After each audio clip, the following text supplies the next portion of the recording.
Pero insisto, un saludo muy, muy especial para todas las personas de los consultores jurídicos de todas las facultades de Derecho de nuestro país y asimismo pues a las, mm, a las personas que participan acá como representantes de los centros de conciliación. Como lo señaló José Daniel, desde el ministerio, insisto, el agradecimiento, me han solicitado hacer una presentación introductoria sobre el, el impacto, el alcance, el sentido de la, del arbitraje social y por eso entonces optado por hacer una presentación sobre la jurisdicción, el Estado Social de Derecho y, y el arbitraje social. Voy entonces a tratar de compartir pantalla. Permítame un momento. No sé por qué aquí me hace esto. Voy a ver si lo logramos. Si no, pues le pido a José Daniel compartir. Vamos a ver, José Daniel.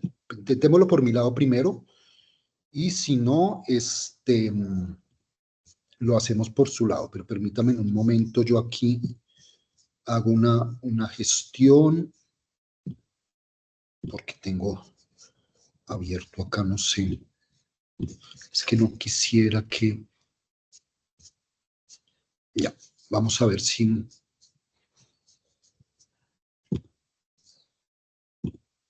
lo logramos. Permitir.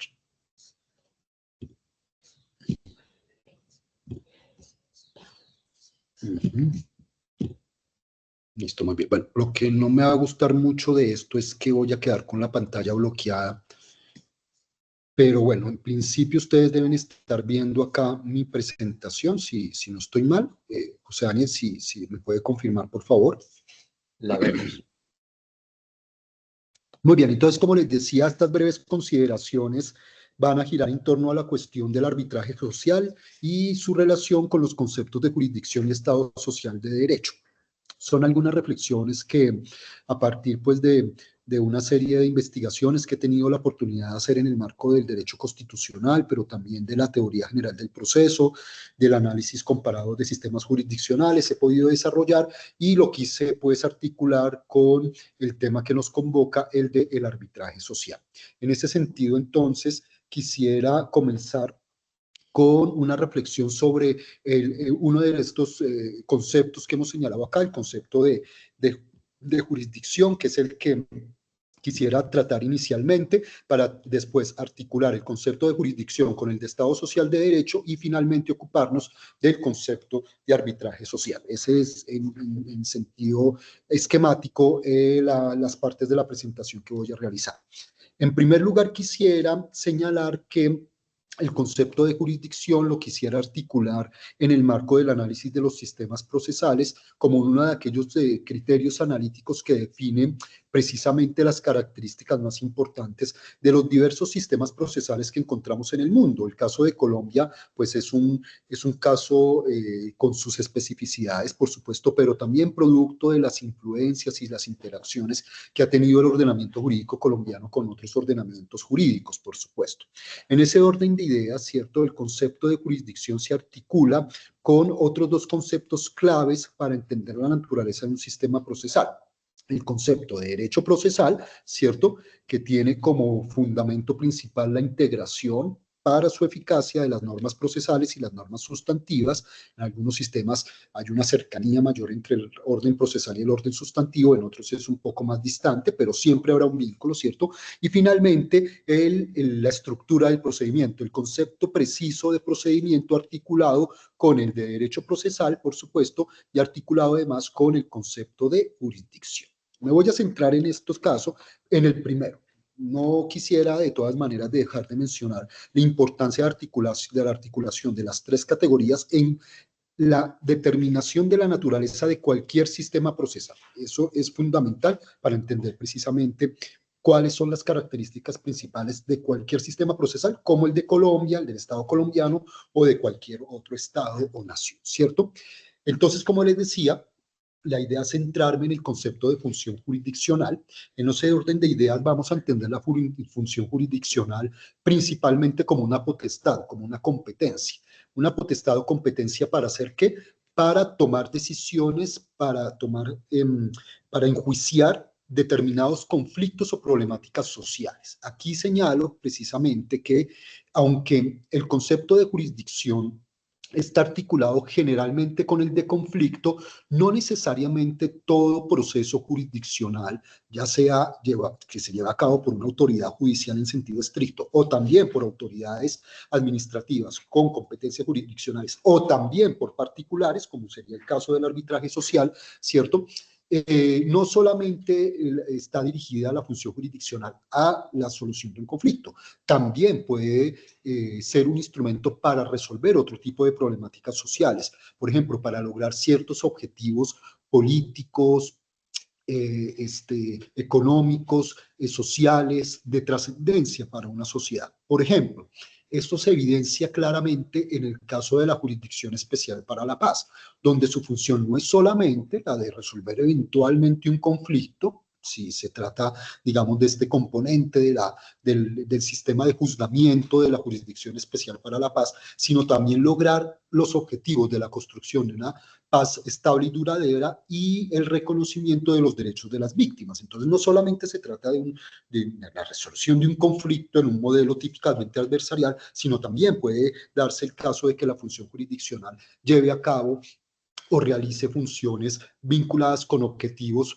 políticos o sociales de trascendencia, de acuerdo en este caso, en nuestro caso en la Constitución colombiana, con aquellos que están establecidos en el preámbulo y en otros artículos constitucionales como el artículo 3.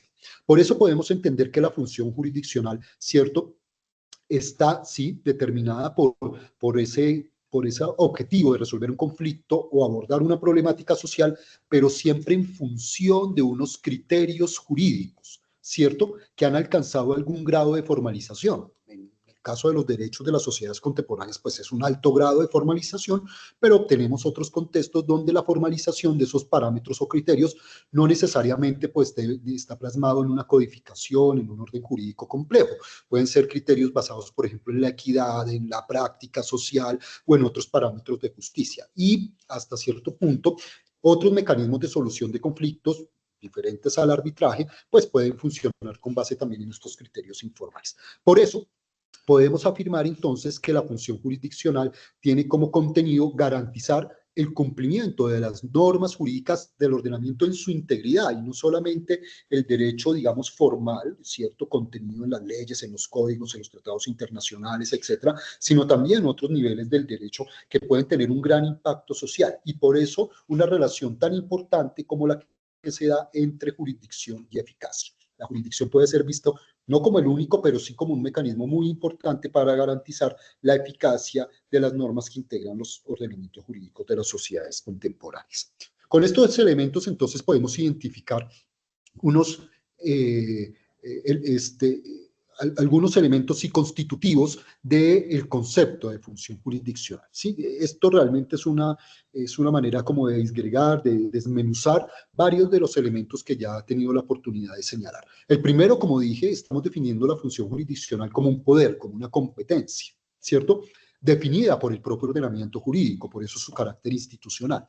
Y es un poder no solamente para tomar decisiones con autoridad, lo que llama, digamos, la filosofía política y jurídica el imperium, ¿cierto?, la autoridad, el ejercicio del poder, sino también tiene otro elemento que lo hace muy especial y particular, que es la capacidad de tomar una decisión, el poder de tomar una decisión con justificación, ¿cierto? Con una justificación.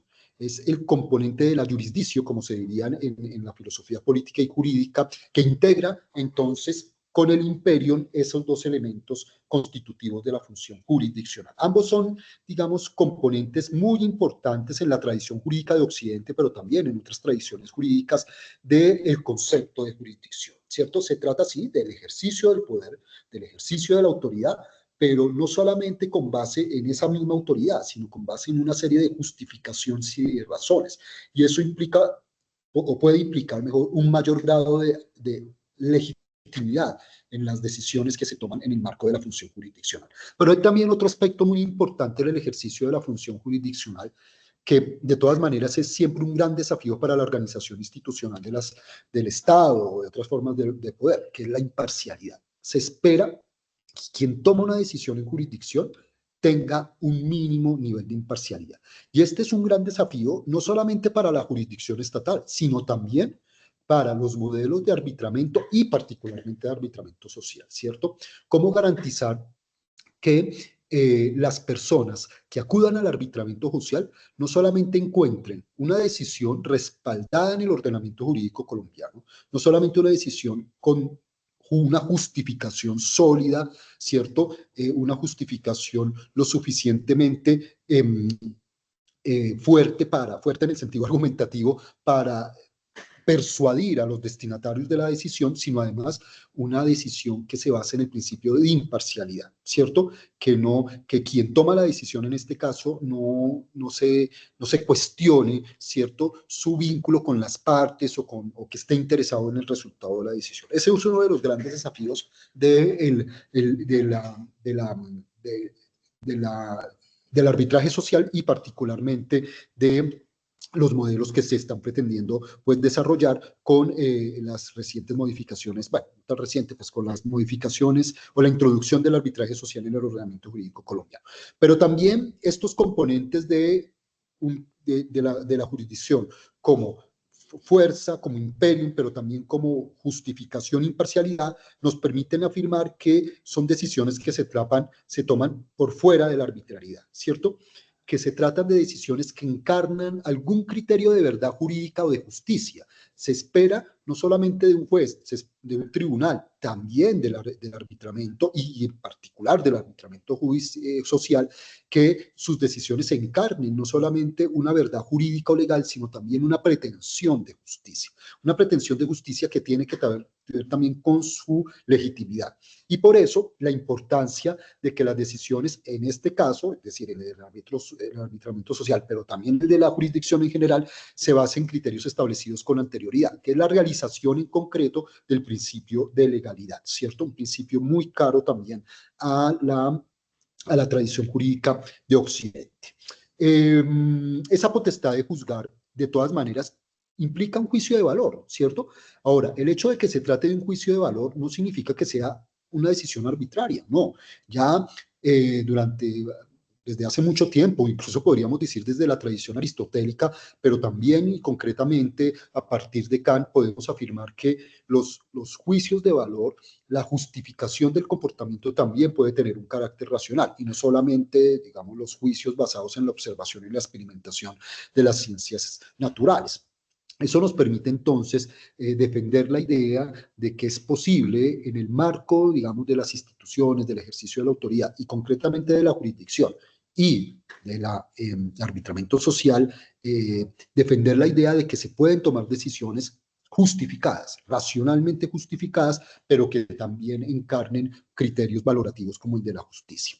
Ahora, también uno de los grandes desafíos en la implementación de cualquier sistema jurisdiccional, pero particularmente en el caso del arbitramiento social, es el carácter irrevocable de este tipo de decisiones, aunque igual, pues ustedes lo saben bien, cuentan con cierto tipo de recursos, pero eso implica también que pensemos y reflexionemos en torno a cómo garantizar la ejecutabilidad de las decisiones del arbitramiento social y cómo se realizaría en este caso en concreto el principio de cosa juzgada. Un par de puntos sobre los cuales volveré un poco más adelante. Todo esto entonces nos permite abordar la relación, ahora, planteados estos elementos preliminares conceptuales, entre función jurisdiccional y Estado social de derecho. En muchos modelos de Estado, de organización del poder, encontramos formas de jurisdicción. O sea, la función jurisdiccional no es exclusiva del Estado, de las instituciones más recientes. Podemos encontrar muchas formas de jurisdicción. Un ejemplo precisamente es cómo se ejercía un componente de la autoridad que podríamos vincular con el concepto de jurisdicción en las sociedades precolombinas, antes en América, antes de la llegada de los europeos. Entonces, no estoy diciendo pues que la jurisdicción sea exclusiva de un modelo de organización del poder como el Estado, pero sí hay un vínculo muy profundo entre jurisdicción y Estado social de derecho. La forma de Estado que adoptó la Constitución de 1991 y que hace que el rol de la jurisdicción sea muy importante. Incluso, si hacemos un poco de historia constitucional, podemos verificar que una de las grandes demandas, uno de los grandes objetivos de la nueva Constitución del 91 era proponer, formular e implementar una reforma a la justicia. Uno podría decir que la Constitución del 91 incorpora una reforma a la justicia y que después de la vigencia de la Constitución del 91, ese ha sido de todas maneras una preocupación constante. ¿Cómo funciona la administración de justicia en nuestro país? ¿Qué desafíos se enfrenta? En el marco del conflicto que experimentamos y que lamentablemente todavía mantiene algunos de esos aspectos, ¿cierto? ¿Cómo puede funcionar la jurisdicción y la garantía de los derechos, las libertades y el funcionamiento del Estado de Derecho a través de la jurisdicción? Por eso es tan importante un concepto que también puede tener sus raíces en la filosofía política y en la filosofía jurídica, que es el del imperio de la ley, ¿sí? O como decía Aristóteles, el gobierno de las leyes, la importancia, digamos, que tiene la jurisdicción para garantizar el gobierno no basado en la nuda fuerza, en la pura autoridad, en la idea de imperium, sino también en la idea de fundamentos, justificación, razón, va a ser muy importante en el marco del Estado de Derecho a secas, del Estado, digámoslo así, decimonónico, del siglo XVIII y XIX, después de las revoluciones liberales, sino también en el más reciente modelo del Estado social de derecho, donde la función social del Estado social, la función social de este modelo de Estado, no solamente está a cargo del legislador, a través, digamos, de toda la legislación social. No solamente está a cargo del gobierno, nacionales y locales, a través de todas las políticas públicas, también está a cargo de la jurisdicción y eso lo reconoce la Corte Constitucional desde muy temprano en sus primeras decisiones, por allá en 1992. El imperio entonces de la ley va a ser un factor determinante tanto en la garantía de los derechos y las libertades, por supuesto, como un componente del régimen constitucional, pero también una garantía contra las decisiones arbitrarias y los abusos por parte de quienes ejercen el poder y la autoridad. Todo eso entonces nos permite entender que una de las características conceptuales más interesantes de la expresión función jurisdiccional es ofrecer los componentes de cualquier derecho procesal, de cualquier régimen procesal. Eso incluye el del arbitramiento y el del arbitramiento social. Cualquier régimen de derecho procesal tiene que definir la organización de las instituciones encargadas de tomar decisiones en jurisdicción. ¿Sí? Puede ser la jurisdicción ordinaria, puede ser la jurisdicción administrativa, puede ser los tribunales de arbitramiento y concretamente en este caso las instancias encargadas del arbitramiento social. Una vez definidas esas estructuras institucionales se determinan sus competencias, ¿cierto?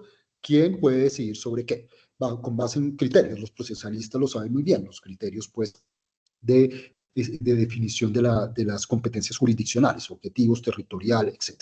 Y finalmente, pues tendremos unas reglas de procedimientos que indican el íter, el camino para llegar a la decisión. No solamente el contenido de la decisión es importante en materia jurisdiccional, también cómo se llega a la decisión. Es tan importante el componente sustancial como el componente formal y de procedimientos. Si alguno de los dos falta, el edificio del sistema jurisdiccional se derrumba, conceptualmente, pero también socialmente desde el punto de vista de su legitimidad. Todo esto entonces son elementos que nos permiten ya comprender algo que he venido ya haciendo, venido adelantando, que es esa articulación que yo quisiera dejar aquí plasmada y destacada, que es entre función jurisdiccional y arbitraje social. ¿Sí? Así se trate, digamos, de el ejercicio de la función jurisdiccional por centros de conciliación, por consultorios jurídicos o donde participan consultorios jurídicos. No tenemos que olvidar que estamos ante el ejercicio de una de las funciones de la autoridad, ¿cierto? De la autoridad estatal, ¿cierto? Que tiene esa responsabilidad, que tiene ese alcance y que está vinculado precisamente con la función jurisdiccional, ¿cierto? Por eso, La misma Constitución, como bien lo recordaba hace un momento la doctora Juliet Duarte, establece la posibilidad de que la Administración de Justicia pues sea también encargada a particulares que pueden realizarla, por ejemplo, como jurados. Lo que pasa es que pues en materia penal hace bastantes décadas ya pues no se ha vuelto a implementar los jurados de conciencia para la jurisdicción penal, ¿cierto? Ese es un debate que está allí, yo diría, un poco hibernando, pero pues que posiblemente existe la posibilidad que en los próximos años se vuelva a plantear, dependiendo de muchas otras condiciones, por supuesto, pero también tenemos la referencia explícita que hace nuestra Constitución a la justicia arbitral, ¿cierto?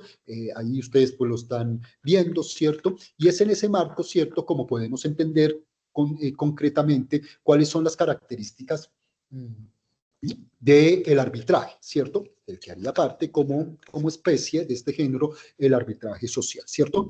Son cuatro características, perdón, las que ha identificado la Corte Constitucional, particularmente pues en esta sentencia, la C-538, perdón, de 2016, en donde teniendo en cuenta este régimen constitucional, pero también el régimen legal de la Ley 1563 de 2012, ¿cierto? La Corte Constitucional identifica estas características. La voluntariedad, ¿cierto? Primero, la activación de la justicia arbitral en cada caso concreto es una variable dependiente del acuerdo previo, libre y voluntario de las partes, la famosa cláusula compromisoria, ¿cierto? En el sentido de someter un eventual conflicto a los árbitros para su solución. Ese es un componente central, por supuesto que sí, y permite entender que, aunque no necesariamente hay una incompatibilidad, yo creería, hay más un continuum, que es lo que también expresaba hace un momento José Daniel. Hay que entender bien esas relaciones entre la jurisdicción estatal, digámoslo así, la jurisdicción del Estado colombiano, que pues esa tiene, sí, carácter obligatorio, ¿cierto?, frente a la jurisdicción, a la justicia arbitral, que tendría pues carácter voluntario, ¿cierto? Ese es un primer aspecto. Un segundo aspecto, una segunda característica, la temporalidad. Se trata de una actividad que es encomendada a los árbitros de manera transitoria y está circunscrita a la decisión del caso sometido por las partes. Es también un elemento importante. De todas maneras, hay que tener en cuenta que este carácter temporal de la actividad jurisdiccional en el caso de la justicia arbitral puede compararse o puede articularse con el carácter dispositivo del proceso que en algunos casos se plantea, particularmente, por ejemplo, en el caso de la necesidad de la intervención de las partes a través de una demanda, a través de una denuncia, bueno, dependiendo ya pues de si se trata de la jurisdicción civil, penal, o por ejemplo en el caso de la garantía de los derechos fundamentales y la interposición de una acción de tutela. Ahí podríamos articular esa temporalidad con la necesidad pues, de acción e intervención de las partes. Una tercera característica, la excepcionalidad, ¿cierto? La justicia arbitral pues se circunscribe a los asuntos para las que fue sometida a través de la cláusula compromisoria, ¿cierto? Y sobre todo, solamente algunos bienes jurídicos podrían ser objeto de este sistema de justicia arbitral. Otros quedarían excluidos dependiendo de criterios de orden público, vinculados con los derechos fundamentales, pero eso yo lo relativizaría. Yo creo que ahí la Corte Constitucional de pronto estableció un criterio de excepcionalidad muy estricto, porque de todas maneras estamos en el marco al menos de la garantía del debido proceso, y ese es un derecho fundamental, ¿cierto? Entonces hay que entender de todas maneras que los jueces, la justicia arbitral, y yo diría notablemente la justicia arbitral social, el arbitraje social, tiene un rol muy importante en la garantía de los derechos fundamentales. Y yo creo que bajo esa lógica también hay que impulsar este sistema, bajo la lógica de que los árbitros sociales están allí para garantizar los derechos de las partes y para garantizar, por supuesto, también los derechos fundamentales de las partes y el Estado de Derecho y la democracia. Y el carácter procesal del arbitraje, por supuesto, ya lo señalábamos, los tres componentes de la función jurisdiccional.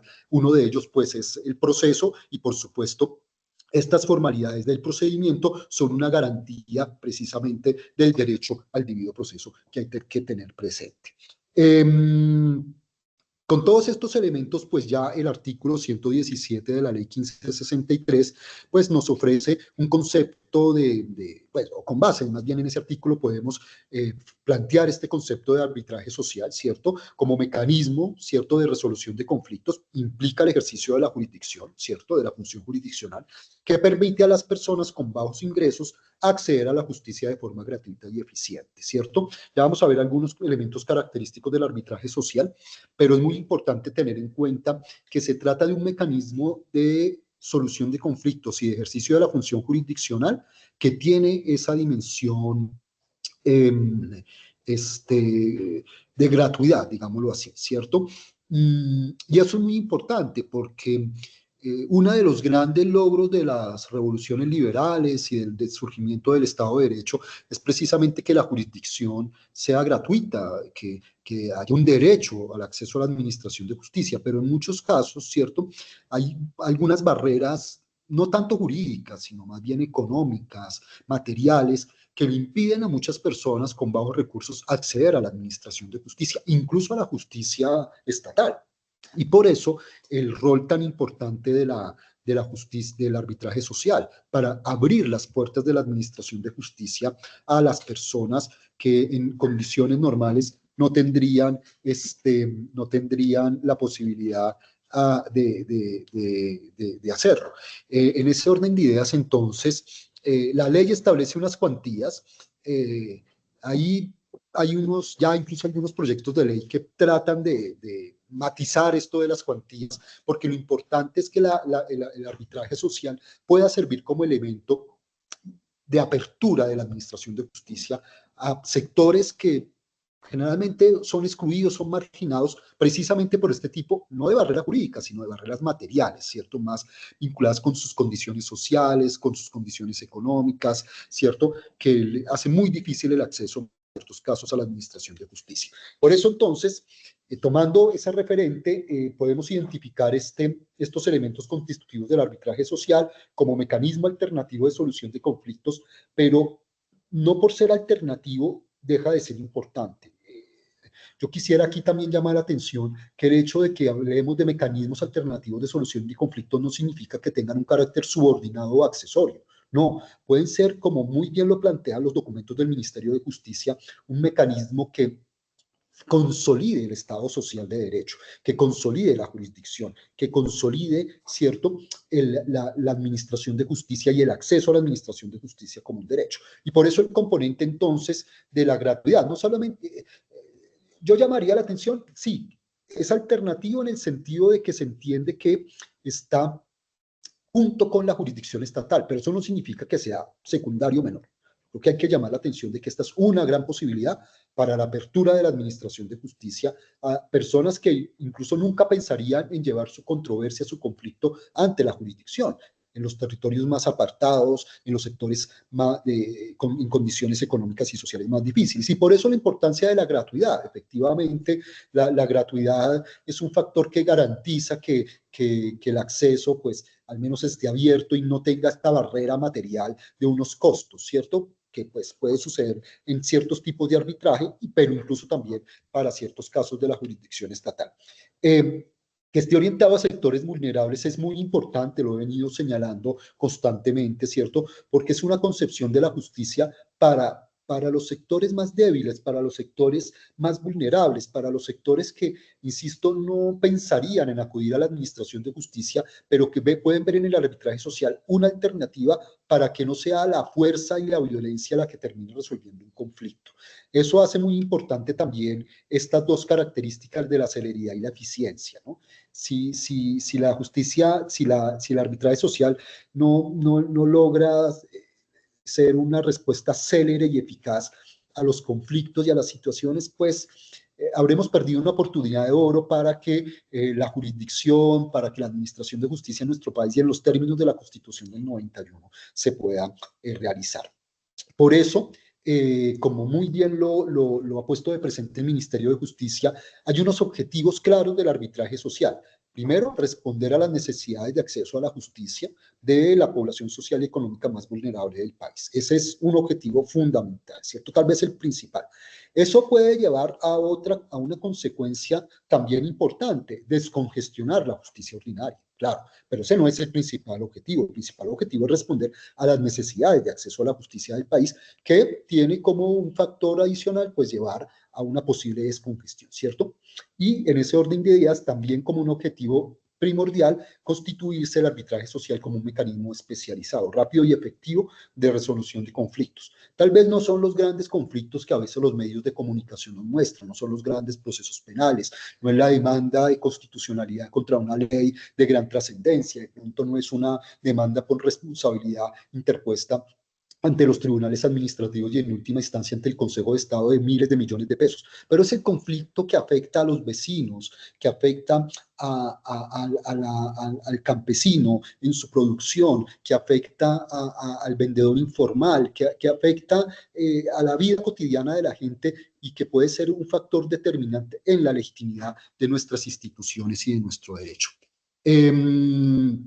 Con esto quisiera mostrarles como última reflexión, pues precisamente cómo también en el arbitraje social se realiza la función jurisdiccional, cómo se garantiza el orden jurídico a través de la jurisdicción y del arbitraje social, ya sea por el rol de los consultorios jurídicos y las facultades de derecho, que creo que va a ser muy importante en la implementación del arbitraje social, por el principio de independencia, porque también el árbitro social puede reclamar su independencia orgánica y su independencia frente al poder. Por eso hay una organización de la jurisdicción arbitral y concretamente de la justicia, del arbitraje social, ¿cierto? Y ya hay un estatuto personal y funcional de los árbitros en general y de los árbitros sociales en particular, además de los mecanismos procesales de colaboración y control de todas las personas involucradas en el proceso. Entonces son tres garantías que nos permitirían pensar en la operatividad del arbitraje social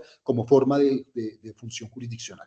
Le ha llamado con los nombres un poquito más elaborados, epistemológicas, políticas y procesales, pero se trata precisamente de cómo se realiza en el ámbito del arbitraje social, características muy importantes de la función jurisdiccional. Estos eran entonces las reflexiones que quería presentarles. Insisto, pues nuevamente un agradecimiento muy especial a todo el equipo del Ministerio de Justicia por permitirme pues hacer esta presentación y de verdad que deseo lo mejor para que el arbitraje social efectivamente se realice, se lleve a cabo y sea pues ese mecanismo que permita la realización de la administración de justicia, del derecho a la administración de justicia en nuestro país. Un saludo muy cordial a todas y todos. Muchas gracias. Señor decano, muchísimas gracias y apreciamos muchísimo no solamente la exposición, sino su disponibilidad para acompañar este espacio. Espero de todo corazón que esta no sea la última vez que nos acompañe en las iniciativas que adelantaremos para la promoción del arbitraje social. Me atrevo a decirle que lo molestaré por las vías adecuadas, por supuesto, para pedirle ese acompañamiento en las actividades que tomaremos a lo largo de este año y ojalá el siguiente como mínimo. Señor decano, muchísimas gracias. Muchas gracias, José Daniel. Con mucho gusto. Sabe que es con el mayor gusto. Yo solamente quisiera resaltar antes de darle la palabra a nuestra siguiente expositora y nuevamente agradeciendo al señor decano, una cosa que decía él al final y es que el arbitraje social podría servir, entre otras cosas, para solucionar los conflictos de barrio, los conflictos entre vecinos, los conflictos que en la ley se designan como de mínima cuantía. Una de las razones que a veces se levantan en contra de la promoción del arbitraje social es que este tipo de conflictos no llegan a la jurisdicción. Hay muchas perspectivas que con argumentos muy válidos dirán que este tipo de conflictos no necesariamente tienen que llegar a la jurisdicción, que hay alternativas autocompositivas, que hay justicia comunitaria, que hay métodos que permiten a las partes solucionar estos pequeños conflictos fuera de la jurisdicción arbitral u ordinaria. Pero destaco, solamente habrá oportunidad para destacar otros puntos, que la posibilidad de que el arbitraje social sirva para solucionar este tipo de controversias no debe ser despreciado por el hecho de que existan otros mecanismos alternativos que también pueden solucionarlas. El arbitraje social no debe ser, entre comillas, despreciado bajo la idea de que no están llegando estos conflictos a la jurisdicción ordinaria. Porque si no llegan es precisamente porque hay barreras que impiden que los conflictos de mínima cuantía se solucionen a través de la jurisdicción civil, por ejemplo. Y el arbitraje social nos permite llegar a estos conflictos. Por ejemplo, y solamente con esto termino para no tomarme la palabra que no me corresponde, por ejemplo, la capacidad de los centros de administrar arbitrajes completamente en línea permite que el servicio de administración de justicia llegue a otros lugares del país en el que posiblemente los juzgados no tengan las herramientas necesarias para tramitar los procesos ordinarios.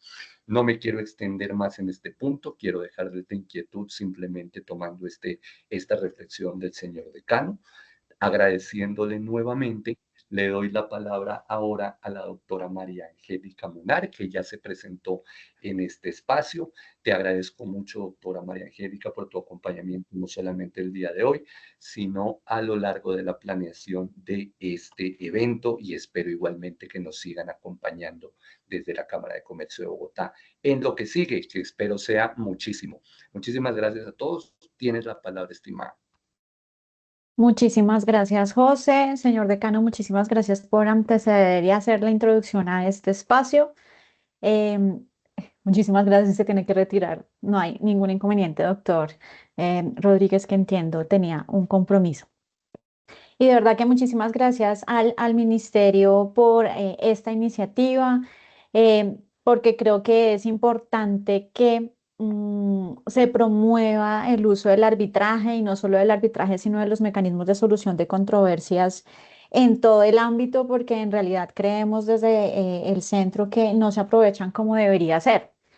Y parte de la invitación que ha realizado José para que podamos hacer el impulso de esta iniciativa, pues se basa en el desarrollo y en la gestión que varios centros del país han venido o hemos venido realizando para efectos de promover el mecanismo. Estas ideas que hoy les comparto lo hacemos para que en conjunto y dado que ya tenemos aquí la oportunidad de contar con los consultores jurídicos de todo el país, pues la mayoría de los que se han conectado.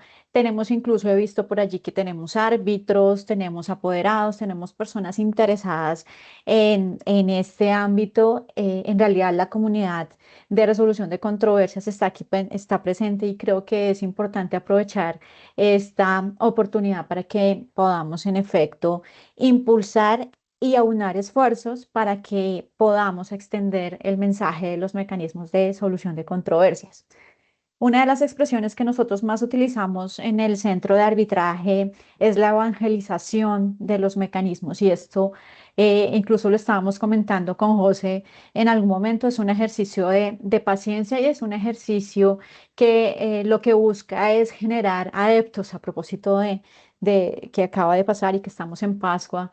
La evangelización implica la comprensión generalizada de una figura que necesariamente nos aborda con herramientas distintas en términos de la manera en la que abordamos el conflicto, pero también nos exige de una y otra manera otro tipo de habilidades. Por ejemplo, cuando estamos hablando de mecanismos como la conciliación o la mediación, lo que nosotros requerimos no solamente es pensar en una solución específica desde lo jurídico, sino que también ponemos en práctica otro tipo de herramientas que desde incluso lo emocional requieren ser atendidas.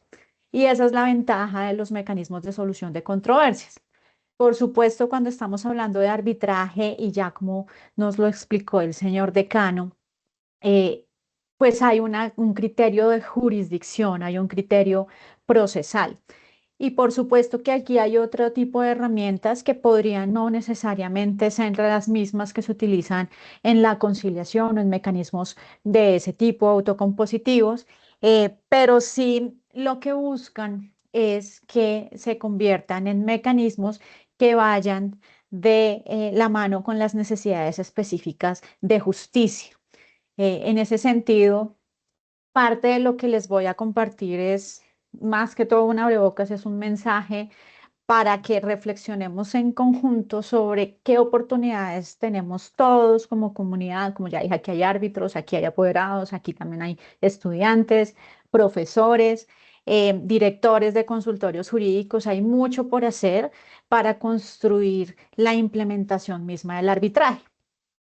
Y ese trabajo pues está articulado desde muchísimas perspectivas. Lo primero y que es muy importante es algo que nosotros siempre hemos procurado trabajar con quienes abordamos para estos fines, y es si realmente hay mitos o verdades sobre el arbitraje. Nosotros en el entorno siempre escuchamos que se hacen afirmaciones sobre el arbitraje en el sentido de establecer que es un mecanismo para élite o es un mecanismo que está enfocado en una forma de controversias o en un tipo de controversias específicos que eventualmente excluyen el acceso. En verdad que lo que nosotros hemos visto a lo largo de los 42 años de trabajo en el centro en relación con el arbitraje en específico es que está abierto a muchas perspectivas. Y los últimos años hemos construido un camino que ha procurado que ese mensaje se extienda y ha procurado que podamos entender que es posible acceder al arbitraje, que no necesariamente está centrado en unos sectores específicos o en unos profesionales con unas condiciones o calidades específicas que hacen que los demás no puedan intervenir. Y por eso nosotros hemos implementado diferentes estrategias para que esos mitos digamos, modifiquen, empezando desde la conformación misma del equipo del centro, en donde hay multiplicidad de universidades, donde también lo que buscamos es conjugar perspectivas. Y lo que hemos trabajado es justamente la ampliación y la inclusión de todas las posibilidades de implementación del arbitraje. Entonces, uno de los mitos más importantes es que solo, y por allí lo veía en el chat, eh, preguntando sobre grandes controversias, y es que solo el arbitraje se refiere a grandes empresas y sectores. Lo otro es que las cuantías de las controversias siempre son enormes. Y además, que es algo que es muy controversial y digamos es un mito muy arraigado dentro de la comunidad jurídica, es que solo pueden acceder abogados y firmas especializadas en arbitraje. Y yo les quiero decir que eso no es así. Ninguno de estos tres afirmaciones son verdades, ¿sí? Ninguno de estos tres afirmaciones son verdades, y eso incluso lo pueden ustedes confirmar con información de acceso público que está administrada por el Ministerio de Justicia y del Derecho, que es el órgano de inspección, control y vigilancia de los centros de arbitraje y conciliación de todo el país, que recoge información en el SICAC, en el Sistema de Información de la Conciliación, la Amigable Composición y el Arbitraje, que caracteriza los casos y también establece y nos da información de acceso. Uno diría, si revisara solo lo de arbitraje, que estamos hablando de un mecanismo que pues tiene una amplia aplicación, o lo creería así, y cuando uno revisa el número de casos que se presentan, digamos, dentro de un periodo, pues en realidad no es mayor el número. Y por eso es importante trabajar en que las personas entiendan que pueden acceder a esta solución, que pueden acceder a este mecanismo, ¿sí? Porque no lo aprovechan. Y tenemos centros en todo el país, hay muchas iniciativas e ideas de centros de consultorios jurídicos en relación con el arbitraje, o sea, hay mayor posibilidad de acceder al mecanismo sin que necesariamente nosotros estemos pensando en que debemos hacer una erogación de un costo, porque existe una opción como el arbitraje social que tiene unas condiciones de acceso, sí. Sin embargo, pues posibilitan el hecho de que más personas accedan al mecanismo. Entonces, fíjense que cuando uno revisa y pues hice como una revisión de las bases de datos que tiene el SICAC publicadas allí en el componente de estadísticas y me centré en el de la cuantía de las pretensiones, que es uno de los asuntos que más llama la atención frente a la procedencia del arbitraje.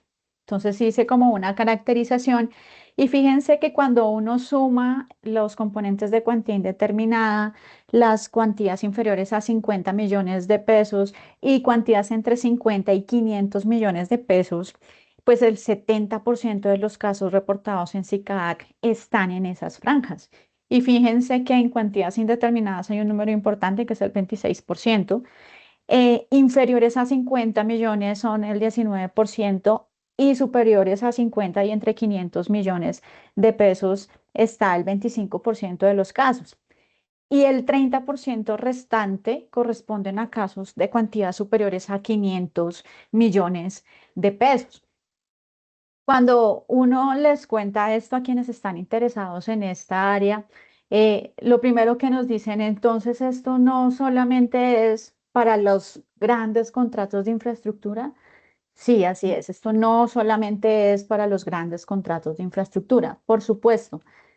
Dependiendo de la naturaleza del contrato, va a ser necesario incluir un mecanismo de solución de controversias que pueda llegar a ser más eficiente respecto de lo que ofrece la jurisdicción permanente en términos de tiempos, porque no podemos mantener unos contratos parados, porque tenemos que continuar con la prestación de un servicio o la realización de una obra, y ese es el fin último de la realización de un contrato.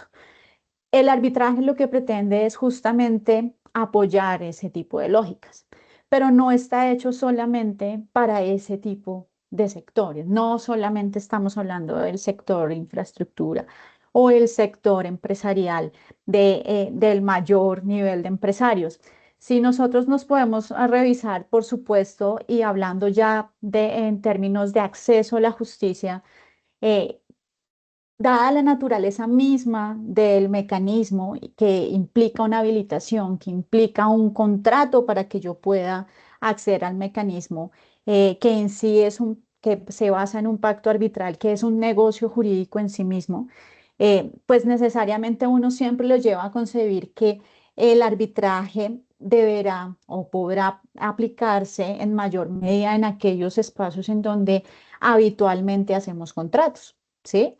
Entonces, por eso es que aquí hay mucha presencia de empresas, pero recordemos que en general el sector empresarial colombiano es MIPYME, casi que el 92% de las empresas son MIPYMES. Y esa es nuestra dinámica. Es un país de emprendedores, ¿sí? Y esto implica que en esa lógica, pues muchos de los asuntos que vayan al arbitraje, pues no van a ser asuntos de gran infraestructura o de grandes contratos de hidrocarburos o de grandes contratos en materia de infraestructura educativa, por ejemplo, o habitualmente contienen cláusulas de solución de controversias. No, aquí está dado para que aquellas personas que habitualmente hacen contratos, que en la mayoría de nuestro país, por nuestra dinámica, son MIPYMES, pues también conciban la incorporación del mecanismo. Por eso, no es dado afirmar que el arbitraje solo está pensado para esto. Si ustedes lo ven desde los números, no es así. No es una afirmación que se los puedan dar desde los hechos mismos y la naturaleza. Lo que sí creo que es importante rescatar de la práctica arbitral colombiana es que es una práctica muy respetada en la región. No lo pensemos solamente desde la perspectiva más pequeña de nuestro lugar como tal de trabajo o de impacto más cercano.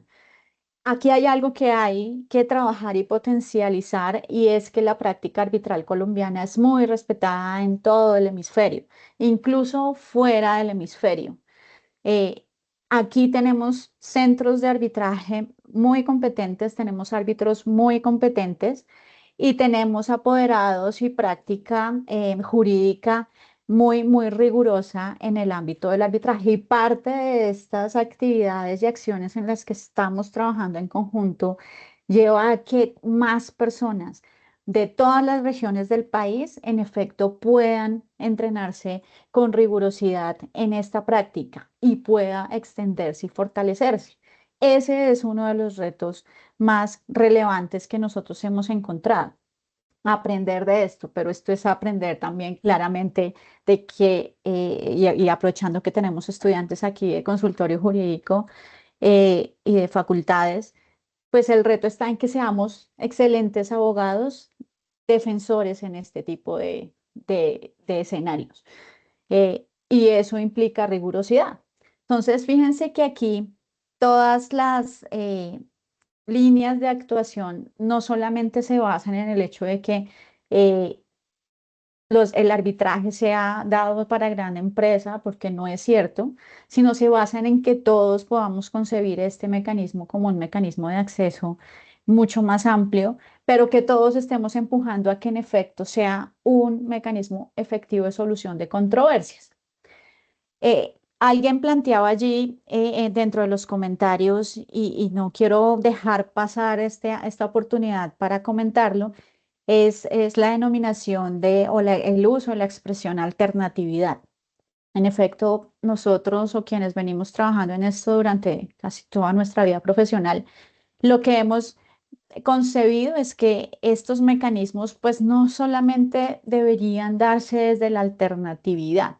Estos mecanismos hacen parte del sistema de justicia desde nuestra perspectiva, es decir, son mecanismos que complementan la oferta de acceso a la justicia. Así como tenemos una jurisdicción permanente, también tenemos unas formas de solución de controversias que complementan las opciones de acceso a la justicia. Y bajo esa lógica y como ciudadanos podríamos tener un abanico de opciones y podríamos acudir a todo lo que quisiéramos. Y en esa lógica, pues todos deberíamos enfilar nuestras energías para que eso sea dado, para que dependiendo de la situación, dependiendo del fin último que se quiera lograr en la solución de la controversia, pues yo pueda acceder a uno y otro mecanismo dependiendo de la lógica de la necesidad de la justicia, ¿sí? Entonces, eh, digamos que aquí, cuando uno revisa las bondades del mecanismo, pues se encuentra, como lo decía en su momento José, que hoy en día tenemos muchísimas posibilidades de hacer, de ampliar, y eso no lo permite la virtualidad, entendiendo claramente que existen regiones en las cuales incluso el acceso al Internet es un poco limitado, habría que revisar allí cómo se pueden promover. Hay otras estrategias que se han venido implementando incluso desde cajas de herramientas también propiciadas por el Ministerio de Justicia y del Derecho a través de la mediación. Digamos que donde hay una persona mediadora, donde hay un conciliador, hay una forma de solución de controversia, y eso es una forma de desconcentración, de desconcentrar y descentralizar el acceso a la justicia, y es una de las formas que han evidenciado ser las más eficientes, porque solo basta que haya una persona para que exista el mecanismo sin necesidad de toda la institucionalidad que requiera la prestación de un servicio como esos. Pero fíjense que hay muchas estrategias en las que nosotros como centros podemos trabajar. En concreto, pues es la experiencia o es para la institución para la que trabajo desde hace muchos años. El centro de la Cámara de Comercio de Bogotá lleva 15 años atendiendo arbitraje social.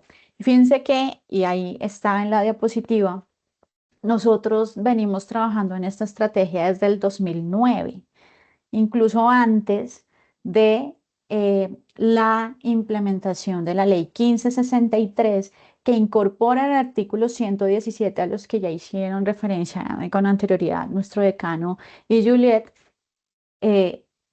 Y antes de proferir esa normativa, el centro ya venía haciendo jornadas de solución de controversias en donde lo que hacía era una fase de mediación. Si las partes llegaban a un acuerdo, em, podrían allí resolver el asunto, pero si no, se suscribía un compromiso y se aplicaba el arbitraje en equidad. Laudos como de esos trámites pueden encontrarlos en nuestra biblioteca digital, en donde vamos a dejar, les voy a dejar aquí la información para que puedan acceder a él. Pero fíjense que hay unas estrategias que se han pensado que eventualmente se quedaron un poco cortas en el tiempo, eventualmente no se siguieron alimentando. Sin embargo, sí existen iniciativas de acceso. Lo importante es que se usen. Y bajo esta lógica, ustedes van a encontrar en nuestra biblioteca digital 49 laudos relacionados con arbitraje social, que ustedes dirán, no es mucho. Sí, no es mucho porque va dentro de la lógica y la dinámica general del arbitraje en el país, porque la implementación no es masiva. Quisiéramos que fuera masiva, pero pues esto ha sido con los años una siembra y que esperamos sea cosecha para todo el territorio colombiano. Entonces, nosotros vemos que tenemos, o el centro tiene, digamos, una iniciativa de promoción. Es obligación, como ya nos lo decía Juliet, que los centros atiendan gratuitamente casos de arbitraje social. Sin embargo, pues como aquí implica que exista un pacto arbitral, que haya una controversia y que en efecto haya la presentación de una demanda, pues se dificulta que estas demandas se generen. Sin embargo, hemos procurado desde el 2020, 2021 en específico, por la pandemia, cuando se cierran los centros, digamos, se cierra como tal la prestación de los servicios judiciales y los únicos que se mantienen son los centros de arbitraje y conciliación, abiertos y prestando los servicios. En realidad, nosotros no tuvimos ninguna interrupción, casi sino un solo día.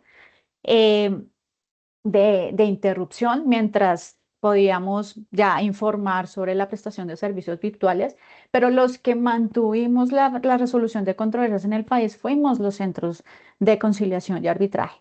Y entendiendo esa lógica y la responsabilidad que en últimas estaba pesando sobre nosotros, vimos la necesidad de reconfigurar el acceso al arbitraje social, además por los impactos que se estaban generando en, digamos, ya en los temas de empresariales o en los temas de los comerciantes o incluso en los temas de las personas ciudadanas que tenían que acceder a la justicia y no tenían, digamos, el modo de pagar los gastos que genera un arbitraje. Entonces ahí lo que hicimos fue concebir una articulación con los consultorios jurídicos, ¿sí? Y incluso antes de que se modificara la ley de los consultorios jurídicos, nosotros ya creíamos que los estudiantes podían hacer la representación judicial de las partes en los arbitrajes. Ya con la modificación, eso se apalanca, se consolida la postura y, digamos, ya lo que hacemos es profundizar el trabajo con los consultorios jurídicos y desde ese momento, empezando con, y lo debo reconocer así, con la Universidad de los Andes y con la Pontificia Universidad Javeriana aquí en Bogotá, empezamos a trabajar con la iniciativa de hacer una formación de los estudiantes que estuviesen en fase de consultorio jurídico para que con apoyo a estos consultorios más personas pudiesen acceder al arbitraje. No es una tarea sencilla, seguramente a lo largo de estas sesiones y en algunas en específico vamos a ver que tiene muchos retos, pero pues digamos que ese ha sido uno de los ejercicios que nosotros hemos procurado. ¿Qué se nos ocurrió trabajar con los consultores jurídicos y lo seguimos haciendo con quienes incluso se acercan o a quienes visitamos? Es una opción abierta para todo y es algo que incluso se implementará con los demás centros de arbitraje del país que por supuesto quieran sumarse a la iniciativa, pero digamos que nosotros como centro hemos estado abiertos a que esto se pueda promover en cualquier facultad que así lo requiera. Entonces, digamos que nosotros encontramos como dos grandes momentos de articulación. Uno es en la conciliación y otros en la asesoría, entendiendo que en los consultorios jurídicos se prestan este tipo de servicios. Entonces, ¿qué se nos ocurre? Que incluso es algo que nosotros hacemos en el desarrollo de nuestras funciones. Es algo que también realizan nuestros conciliadores en derecho. Que lo que buscan es, en el caso de una conciliación fallida, de una imposibilidad de acuerdo, pues que eventualmente las partes consideren allí suscribir un compromiso. No es una tarea fácil, es una tarea de alta complejidad, eh, pero lo que podemos encontrar es que las personas por lo menos evidencian a través del conciliador la posibilidad de concebir una forma distinta de solución de controversias y hemos tenido casos que se derivan así hacia el arbitraje porque se suscriben el compromiso. Y ese es uno de los retos más importantes allí, lograr llevar unas partes que están distanciadas en su controversia para que consideren un mecanismo de solución de conflictos en el que deben estar de acuerdo. Allí hay un ejercicio muy relevante que incluso ya intentan varios estudiantes de consultorios jurídicos, que puede o no que sea exitoso, pero que en todo caso es un intento de promoción del arbitraje. Y también en la asesoría.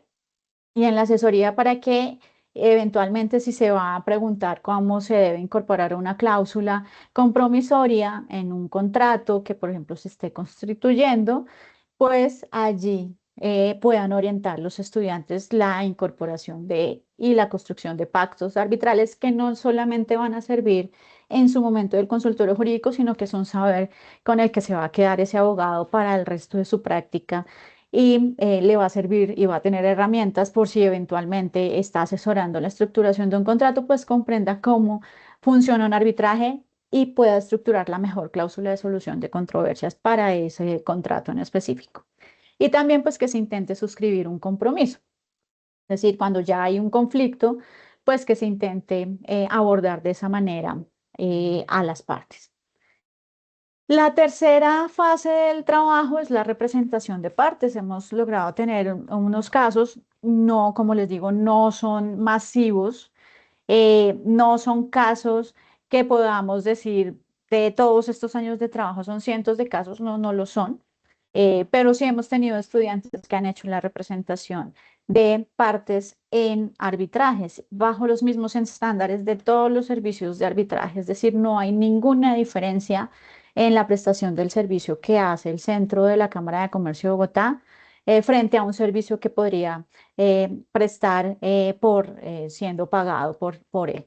Entonces, en realidad, acceden bajo los mismos estándares a los mismos árbitros y bajo las mismas lógicas de prestación de servicio, en las mismas salas, en las mismas, todo funciona, digamos, bajo los estándares de servicio del centro de arbitraje porque no consideramos que haya diferencia por el hecho del pago o no pago de los gastos administrativos. Entonces, ¿qué concebimos nosotros como temas importantes y relevantes para trabajar con los consultorios jurídicos y los centros? Uno, pues que haya un instrumento que evidencie la articulación, digamos que nosotros tenemos desde solo cruces de correos o ya convenios en específico, que tengan unos compromisos específicos, porque sí creemos que debe haber reciprocidad en la gestión y ya vamos a ir un poco más allá a verlo. Todos los temas de definición de políticas de transparencia, recordemos que aquí pues hay estudiantes que intervienen como conciliadores que también pueden asesorar y eventualmente pues, ser apoderados de partes y pues allí ya generan una serie de inhabilidades frente a ese tipo de actuaciones. Por lo tanto, pues sí hay que tener como cierto rigor en esa lógica de quiénes pueden estar haciendo qué y qué no podrían hacer de forma posterior.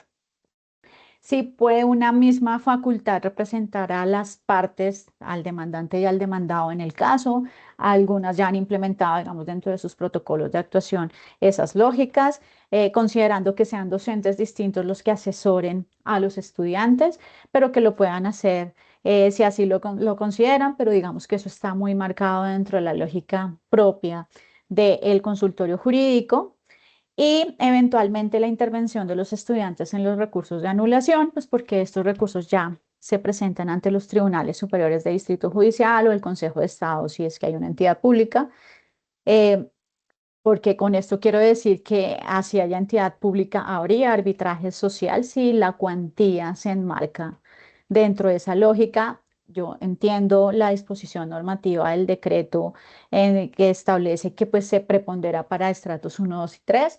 Sin embargo, no hay una limitación normativa bajo ese alcance.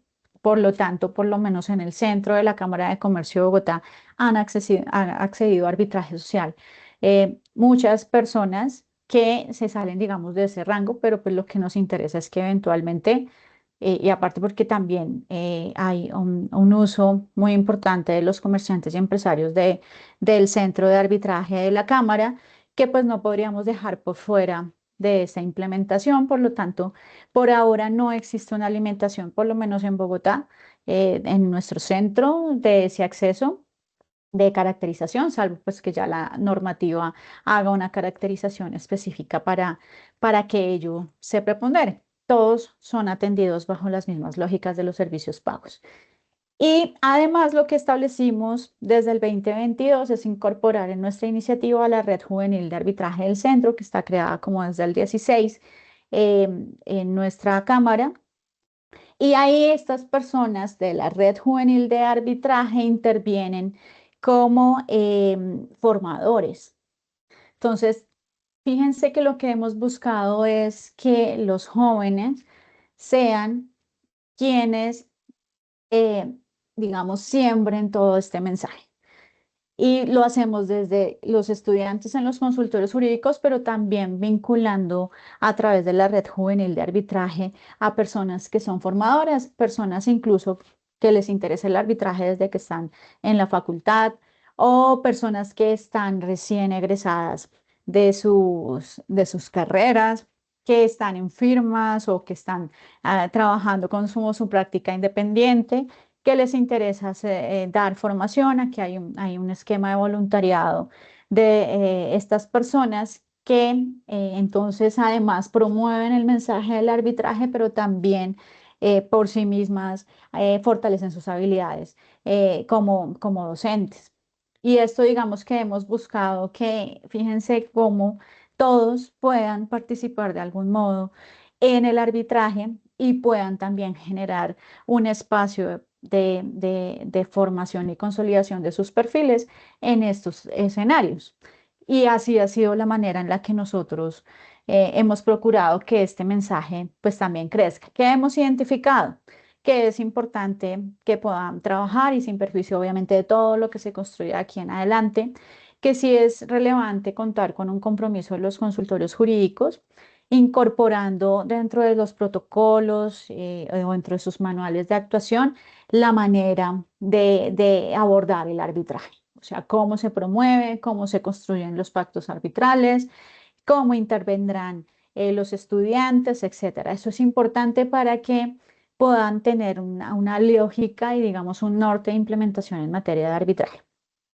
Que exista continuidad en la implementación, es decir, que no dependa solamente del director que esté a cargo en ese momento, sino que se vuelva una política del consultorio jurídico. Eso es realmente relevante para que todos los estudiantes que pasen por ese ciclo en últimas puedan acceder a los temas relacionados con el arbitraje. Obviamente trabajar en la construcción del pacto arbitral. Entonces ahí hay unos retos en términos de los docentes que acompañan a los estudiantes, pues porque también deberían contar con las herramientas necesarias para incorporar cláusulas de solución de controversias y sobre todo hacer la estructuración de ese tipo de cláusulas para evitar cualquier impasse en el desarrollo del arbitraje, promover los servicios en materia de arbitraje y, por supuesto, pues generar confianza en los estudiantes del mecanismo. A veces suelen generarse mensajes en donde la jurisdicción o el arbitraje quiere quitarle espacio a la jurisdicción. No es así, ya lo hemos visto en términos de números. El impacto no es tan amplio respecto del número de conflictos que existen en el país. Estos son mecanismos complementarios de solución de controversias y por lo tanto pues nunca van a sustituir y podría decir que no es la intención del arbitraje sustituir la jurisdicción permanente porque no es tampoco su función. El compromiso de los centros y otros actores relevantes como el ministerio, pues aquí claramente pues hacer pedagogía con la ciudadanía, con la comunidad jurídica en general, que eso es lo que nosotros procuramos hacer, promover el servicio y articular hacer una articulación efectiva entre los consultorios y los centros mediante la derivación de usuarios. Nosotros con las universidades con las que tenemos articulación, pues uno de nuestros líneas de trabajo también es derivar, porque a nosotros nos consultan personas que requerirían el apoyo de un estudiante y pues nosotros derivamos a las universidades para que allí puedan hacer la designación de los estudiantes para que puedan representar a las partes. Y pues viceversa, algunos también nos remiten porque tienen dudas, algunos consultorios nos remiten si tienen dudas sobre la cláusula compromisoria, entonces también conversamos y pues digamos orientamos la estructuración de esa cláusula, cuál es el centro competente, etcétera, eh, para identificar si el estudiante podría o no actuar eventualmente en el arbitraje. Entonces sí existen unas relaciones donde debemos mantenernos informados sobre las lógicas propias del mecanismo, pero también de los consultorios jurídicos, porque si hay algo que hemos aprendido nosotros con estos años es que cada uno de los consultorios, pese a que tiene una reglamentación única, pues tienen sí unas pautas de actuación que marcan una diferencia y un enfoque en cada uno de los consultorios, como es dado por cada una de las facultades que también pues los promueven.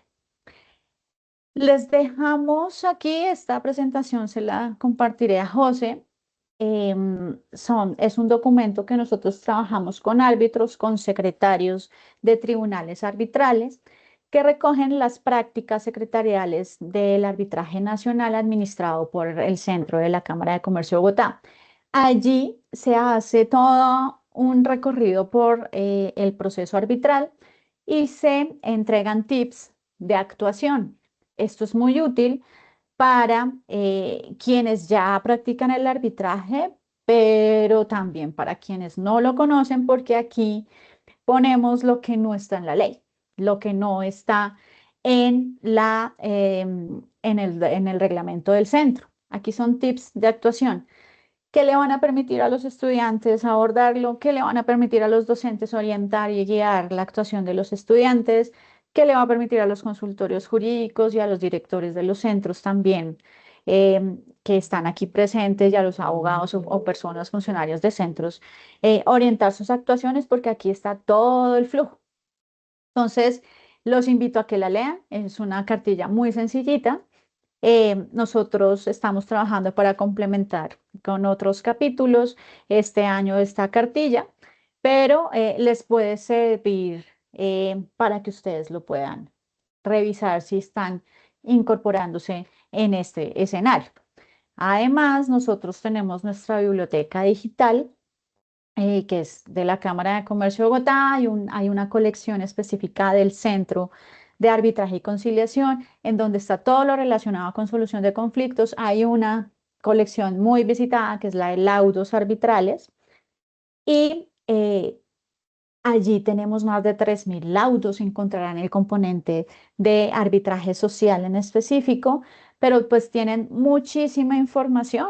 Esta, digamos, no constituye jurisprudencia, pero hay una doctrina importante en materia de arbitraje y los asuntos, por supuesto, porque estos ya son los laudos, son los asuntos sustanciales que se abordan allí. Entonces, pues hay varios tipos de contratos. Contrario a lo que ustedes pudiesen considerar, aquí tenemos incluso desde compraventa de bien inmueble, arrendamientos, que uno sí podría evaluar si realmente el arbitraje procede o no en materia de arbitraje, en materia de arrendamiento, si procede, sí procede, pero si es tan eficiente o no en esa lógica. Pero sí habría mucha información relevante, incluso no solamente para el arbitraje, sino como tal, para la práctica como tal de jurídica en la que ustedes necesiten, porque ahí hay muchísima doctrina. Entiendo entonces, por aquí había un comentario, espérenme un segundito. Aquí hay un comentario importante en materia de gratuidad y el acceso, digamos, el hecho de que se empobrezca el abogado que se incline por la conciliación y el arbitraje. Esta lógica es una lógica muy entendible y comprensible respecto de la implementación profesional de estos mecanismos. Por supuesto, si nosotros queremos promover el acceso gratuito a ellos, pues lo que buscaremos es que muchas más personas se sumen en el sentido en el que puedan tener mayor oferta de servicios. Pero por supuesto, aquí hay sostenibilidad de los centros. Es decir, nosotros tenemos la posibilidad de atender arbitrajes sociales con base en los casos que pagan gastos de administración. Si eso no ocurre, pues no tenemos cómo hacerlo, porque igual aquí hay una gestión, hay unos trabajos, hay unos recursos que se ponen a disposición y por lo tanto sí se debe considerar dentro de esta lógica la sostenibilidad. En algún momento se había considerado entonces que esto también fuese los gastos que esto genera, pues fuesen asumidos incluso por el Estado colombiano, que es una lógica o es una iniciativa que se generará no sé cuándo, ni cómo, ni si se genere o no. Sin embargo, sí hay que pensar en eso que nos plantean. El hecho de que haya gratuidad, pues no quiere decir que podamos necesariamente hacer 100% la prestación del servicio sin ningún tipo de pago. Por lo tanto, sí, pues tendremos que tener límites. Como les digo, por ahora Bogotá no los ha solicitado, está atendiendo por un número de casos superior al que está obligado legalmente en este momento. Sin embargo, pues sí se nos faculta para eventualmente limitarlo si es que tenemos alguna dificultad y esa dificultad está sobre todo en sostenibilidad. Eh, por lo tanto, sí habría que evaluarlo desde esa lógica. Entiendo la práctica y obviamente este tipo de casos son casos que no superan los 40 salarios mínimos, es decir, las controversias que superan esa cuantía, pues no podrán adelantarse por el arbitraje social. Y esa sí es una condición de acceso específica que impide que se lleve a cabo. Eh, Digamos que bajo esa lógica, les cuento o les dejo plasmada como la experiencia del centro en materia de arbitraje social, unas impresiones, pero ustedes mismos a lo largo de esta formación se van a poder hacer una idea sobre el acceso. Requisitos para ser árbitro social. No existen requisitos diferentes a los que está previsto en la ley. La ley establece que para ser árbitro que toma una decisión en derecho se deben cumplir los mismos requisitos de los magistrados de tribunales superiores de distrito judicial. Eso quiere decir que todos los árbitros, por lo menos en la Cámara de Comercio de Bogotá, tienen como mínimo esa condición. Y así está realizado porque así lo fija la ley. Parte de las situaciones que se evaluarán es si eso se mantendría o no, o se requerirá una reforma normativa. Y ahí se evalúan argumentos distintos. Por el hecho de ser gratuito, entonces, ¿yo por qué tengo que acceder a árbitros con calidades que no son las mismas de los árbitros de los casos pagos? Un poco va en esa lógica. Y aquí el sentido de la normativa en lo social, pues es también una retribución de los árbitros que tienen un reconocimiento de honorarios y que pueden revertir frente al sentido social. Por supuesto, sin que se vulnere la sostenibilidad de los centros, es algo que sí debe quedar muy claro y es algo en donde ya desde la construcción de la política pública, pues deberá definirse cómo hacerlo de manera tal que en últimas todos sí podamos empujar hacia el mismo lado y no que después pongamos en aprietos a los operadores y a los centros porque en últimas no tienen recursos para prestar los servicios, porque pues esto requiere de recursos. Hasta aquí, José, lo dejo. No sé si tengamos algún otro comentario. Hay varias preguntas que están haciendo ustedes sobre el fondo. Lo van a desarrollar durante todas las sesiones de formación. Hay todo un esquema, vienen los primeros componentes de mecanismos de solución de controversia, las generalidades, pero pues vienen los módulos completos sobre arbitraje. Ahí van a revisar pacto arbitral, van a revisar muchísimas cosas de procedimiento para que todos queden empatados frente a lo que se hace en este mecanismo. José. Estimada María Angélica, muchísimas gracias. Yo antes, mejor dicho, mientras le doy la palabra a los consultorios y a los centros que deseen hacer alguna pregunta a viva voz, por favor levantar la mano o hacer un saludo al espacio, porque sabemos que muchos de nuestros invitados ya tienen algún interés y han realizado algún trabajo por promover el arbitraje social. Si desean intervenir, con mucho gusto pueden levantar la mano y les activaré el micrófono y la cámara. Yo sé que la participación en estos espacios siempre ha sido más fluida cuando dejamos desde el principio las cámaras y los micrófonos encendidos. Les pido disculpas por no haberlo hecho en esta oportunidad, pero teniendo en cuenta que hemos tenido más o menos 1000 asistentes a esta sesión en particular, era, como podrán imaginarse, un riesgo. Yo quiero destacar nuevamente, tomándome abusivamente la palabra, 2 puntos de la exposición de la doctora María Angélica. Primero, qué valioso que el centro de la Cámara de Comercio de Bogotá tenga en cuenta que el estrato 1 y 2 no siempre incluye a todas las personas que pueden requerir de los servicios sociales y jurídicos gratuitos que presta la Cámara y los consultorios, en particular el arbitraje social. Este tema va mucho más allá del arbitraje social, pero creo que el arbitraje social es un muy buen ejemplo para proponerlo. Los consultorios jurídicos, como ustedes saben, por virtud de la Ley 2113 de 2021, están dirigidos sus servicios a la población social y económicamente vulnerable, a las personas que no disponen de recursos, a los sujetos de especial protección constitucional. Tiene unas definiciones a lo largo de toda la ley que son amplias y que sabemos que de alguna manera han generado dificultades para algunos consultorios, pero que nos dan la pauta de cuál es realmente la población que requiere asistencia legal jurídica gratuita por parte de los consultorios y otros actores del sistema de justicia. Y por supuesto, las consideraciones que tienen en cuenta los consultorios al decidir a quién le prestan sus servicios van mucho más allá de evidenciar el estrato económico. En mi opinión, y esto es muy personal, el decreto 1069 y otras normas semejantes deberían decir, por ejemplo, los centros prestarán arbitrajes sociales gratuitos a las personas de estratos 1 y 2. Perfecto. Además, los prestarán a las personas que pertenezcan a la población social y económicamente vulnerable. Punto. En particular, se entenderá que quien esté representado por un estudiante de consultorio jurídico puede acceder, está en las condiciones de insolvencia económica y de necesidad socioeconómica para acceder al arbitraje social. Repito que esta es una perspectiva amplia y va mucho más allá del arbitraje y nos habla de la confianza que deberíamos tener en la experiencia de los consultorios jurídicos, entre otras, para caracterizar a la población que requiere servicios sociojurídicos gratuitos.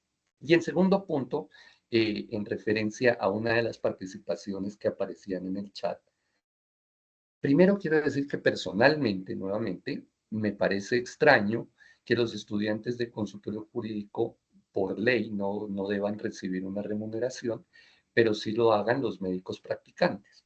Pongo el ejemplo y la comparación que me parece relevante, porque en efecto creo que parte de reconocer la importancia de los consultorios jurídicos para la prestación de servicios sociojurídicos a la población debería pasar por preguntarnos por qué les reconocemos a los médicos la importancia económica de su actividad y no a los consultorios. Por supuesto, ese es un tema que va mucho más allá de esta discusión, pero la reflexión que yo quiero dejar respecto a esa pregunta que aparecía en el chat es que creo que prestar servicios gratuitos en cualquier profesión, más que empobrecer al profesional, engrandece a la profesión. Y yo creo que es una perspectiva que comparten también los centros de arbitraje y conciliación del país, que por supuesto tienen unas limitaciones económicas que son muy relevantes y que no se pueden desconocer. Pero estoy seguro que la doctora María Angélica y los directores de todos los centros coinciden en que la obligación social y la carga y la responsabilidad social de la profesión del abogado va más allá de considerar lo poquito que pueda, lo poquito que entre comillas me sobre, lo voy a dar a la sociedad. Repito, el debate es más grande, pero invitaría a los estudiantes de los consultorios jurídicos a apreciar, digamos, la posibilidad que tienen de cumplir con su función social a través de su consultorio y en particular, ¿por qué no?, a través de la representación de partes en el arbitraje social. Acabo de pegar en el chat de esta conferencia y vuelvo a pegarlo el formulario de asistencia. Les recuerdo nuevamente que para obtener el certificado de su participación en arbitraje social al aula, deberán diligenciar al menos 8 de estos 12 formularios que se entregarán en cada una de las sesiones. En particular, tendrán que asistir a las sesiones del 29 de mayo y 3 de junio, que estarán específicamente enfocadas en arbitraje social. Les recuerdo también que la grabación de esta conferencia, así como las diapositivas compartidas por los expositores, serán remitidos a los correos reportados en este formulario. El doctor Andrés Abel ya me confirmó que podía compartir su presentación por este medio y la doctora María Angélica lo ha manifestado también en este medio. Estimada María Angélica, te agradezco muchísimo nuevamente, no solo por esta intervención, sino por el acompañamiento de tu centro y de los centros de las 5 cámaras que nos acompañan en arbitraje social al aula durante toda la planeación de este espacio que apenas empieza. Esperemos que no solamente contemos con la participación de todos los presentes a lo largo de arbitraje social al aula, sino en las iniciativas por venir. Estimado Juan Sebastián Lizarazo, tienes levantada la mano, te otorgo permisos de micrófono y de cámara.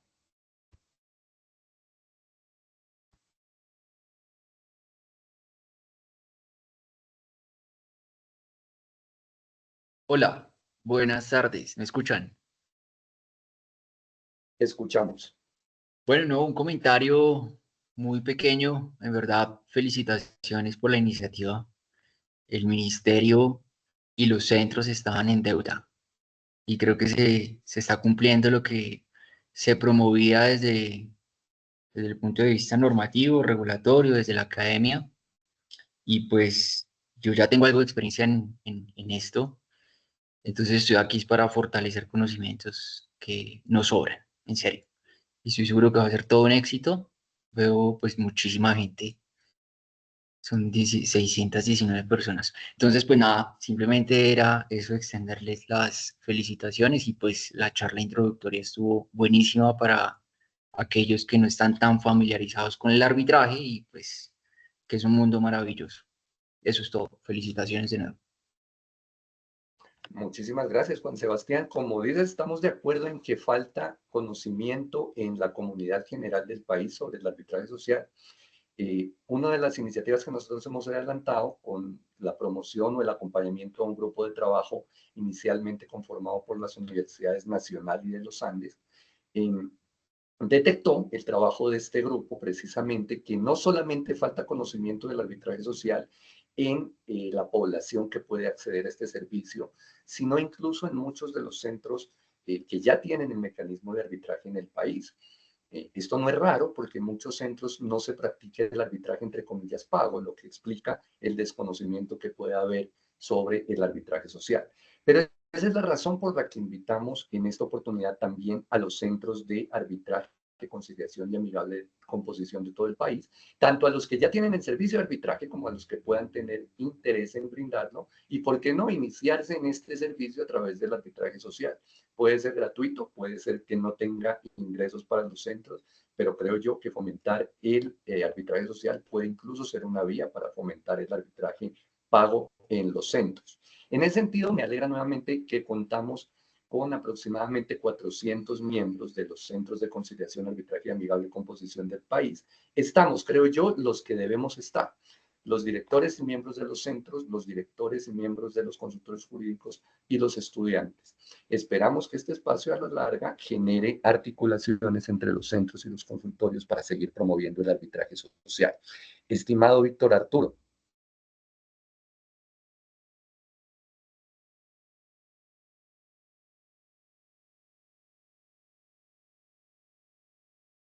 Excúsame, no te había dado permisos de cámara y micrófono, pero ya tienes, Víctor Arturo, permisos para presentar, para hablar.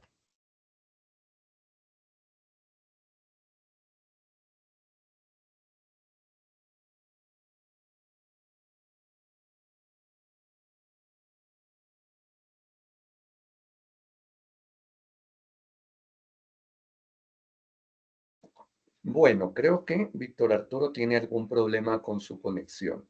Me extraña un poco que no hayan más intervenciones, pero lo adjudico al hecho de que no están habilitados los micrófonos y las cámaras desde el principio.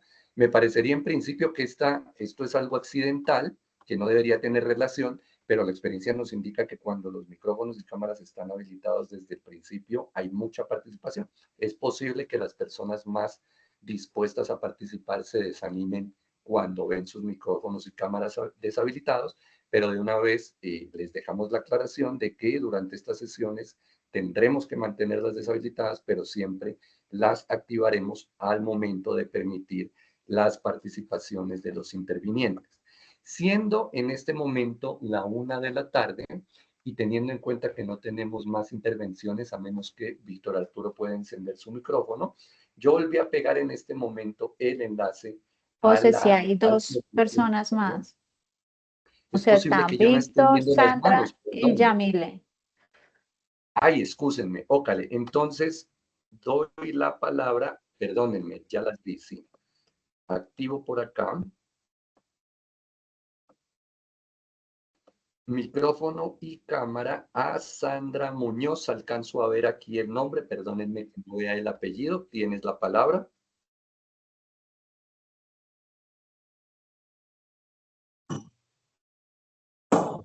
Gracias y buenas tardes. ¿Me pueden escuchar? Escuchamos, Sandra, te estimada, oímos. bienvenida. Gracias, buenas tardes. Sí, mi nombre es Sandra Muñoz, coordinadora del Centro de Conciliación del Consultorio Jurídico de la Universidad de Ibagué.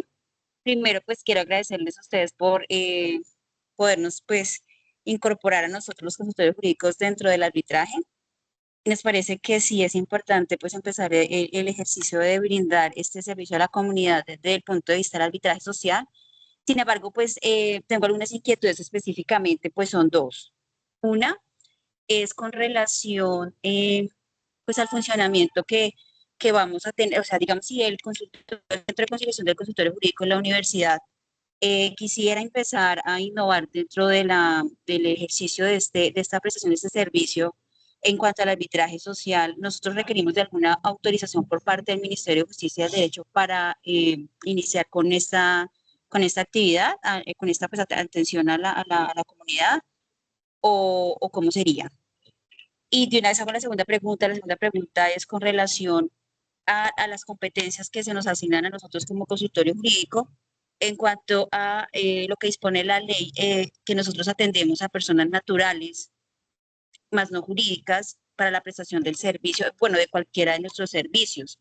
Cuando la doctora hablaba, pues obviamente explicaba que la intervención pues era obviamente para aquellas personas que tienen constituidas empresas y pues en el marco contractual que se surge con estas entidades, digamos, siempre pues se entiende que es la persona jurídica con otra persona jurídica o puede ser con una persona natural, pero entonces en ese sentido sí tengo la duda frente a que si existe alguna limitante, porque pues estaríamos frente a quien hace la solicitud, sería una persona jurídica. Muchas gracias.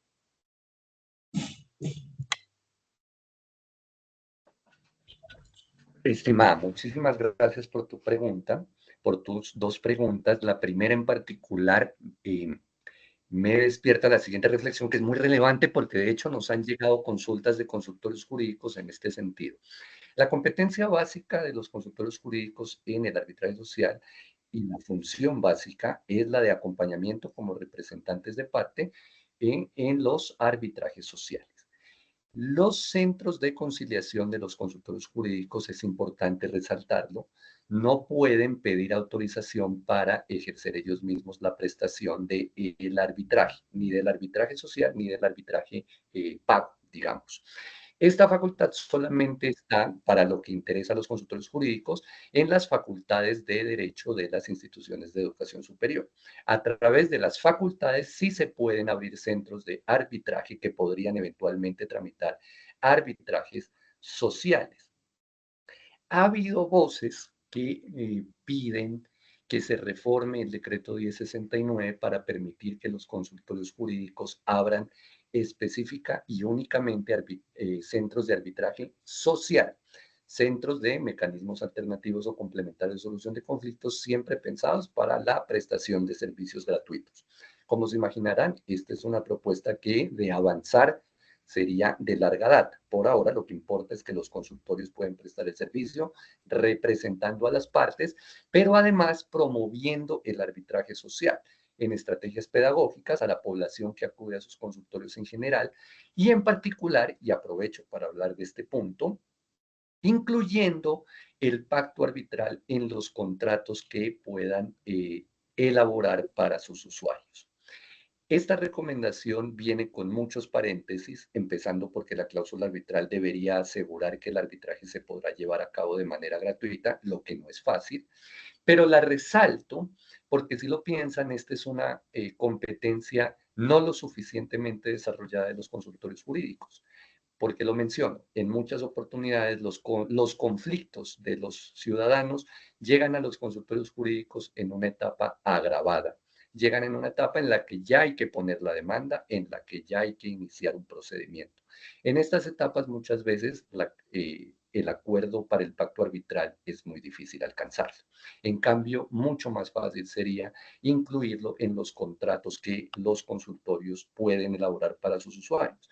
Y esto implica, repito, no solo promover el arbitraje social, sino promover una perspectiva complementaria de la función que ya juegan los consultores jurídicos. Esto es, en la formalización de las relaciones jurídico-económicas de las partes. No solamente se trata de incluir la cláusula arbitral en los contratos, sino de invitar a la población a que vean en los contratos y en la formalización de sus relaciones jurídico-sociales, jurídico-económicas, una oportunidad, por ejemplo, para que en el futuro, si se presenta una controversia, tengan disponibilidad de documentos contractuales que puedan sustentar probatoriamente sus controversias ante el juez o ante el árbitro. Con respecto a la segunda pregunta, efectivamente, estimada María Angélica, te iba a dar... Si quieres, José, sí, en esa segunda, si quieres, intervengo. ¿A qué me refería yo cuando decía, doctora Sandra, lo del empresariado? ¿A qué es la dinámica más, digamos, actual? Estos datos que tiene el SICAC son desde el 2013. Entonces, claro, cuando uno revisa y lo vemos desde la perspectiva nuestra, ¿quiénes son los que más pactan arbitraje? Pues generalmente quienes suscriben contratos. ¿Y quienes suscriben contratos? Digamos, empresarios o comerciantes formalizados, digamos, personas que tienen ese tipo de emprendimientos. Eh, y hay muchas, obviamente reconocemos muchos contratos de personas naturales, como la compraventa de la casa, por ejemplo, o personas que ejercen el comercio pero no están formalizados, tienen muchas actividades y obviamente son personas naturales. De esos también tenemos controversias, ¿sí?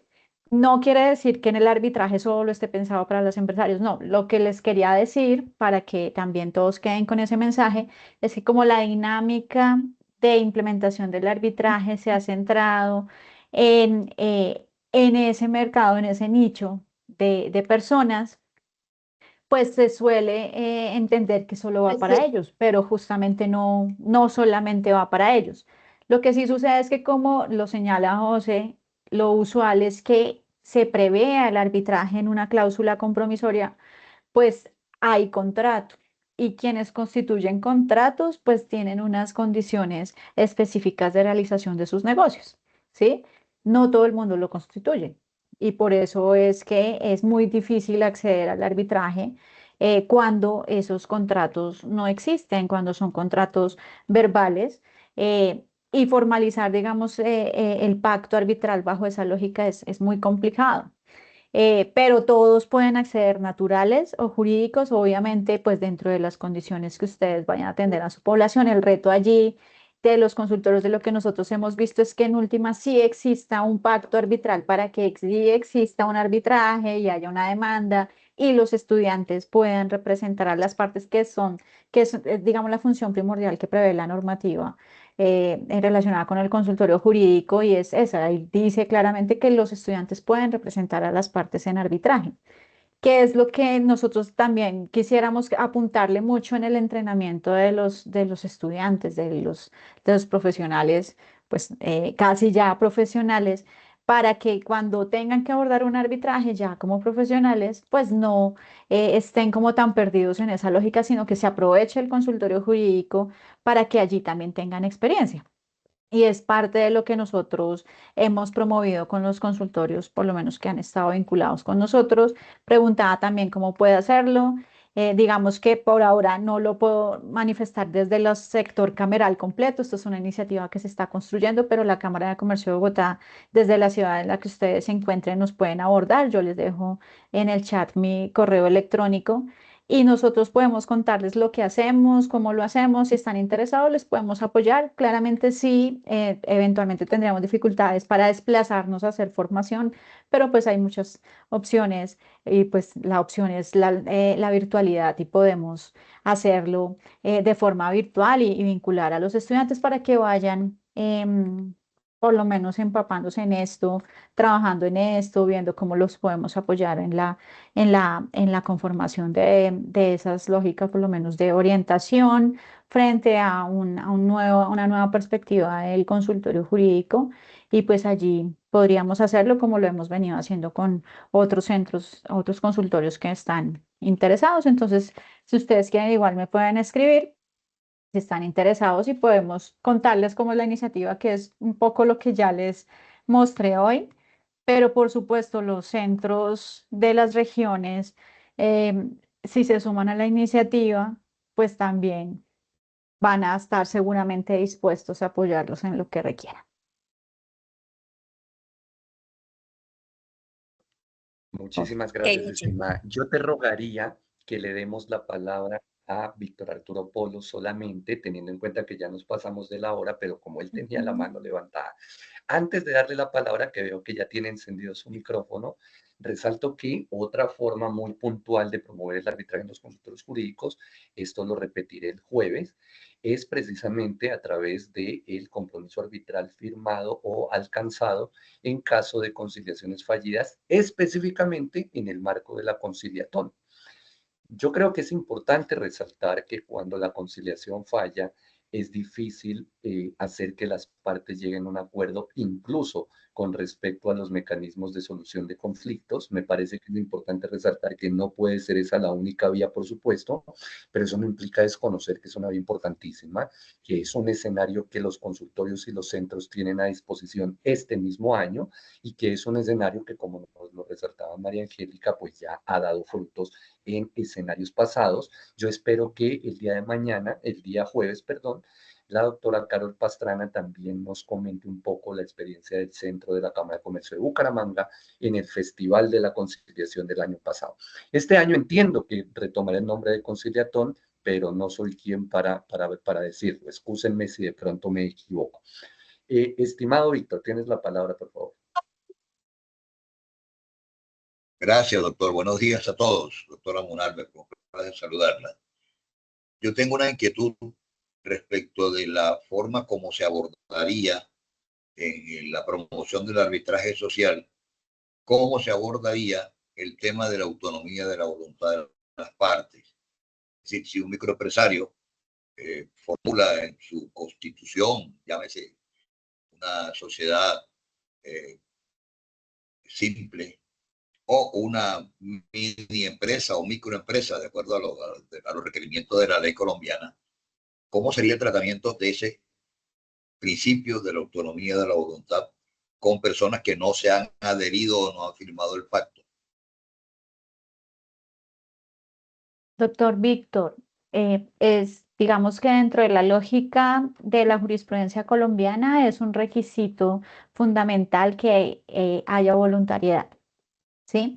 Digamos que existen debates respecto del pacto arbitral incluido en los estatutos sociales, pero la posición mayoritaria ha establecido que así como yo acepto todas las reglas cuando me incorporo a una sociedad, pues también se incorpora el pacto arbitral que está allí incluido, y por lo tanto queda vinculado a los efectos que tiene el mismo.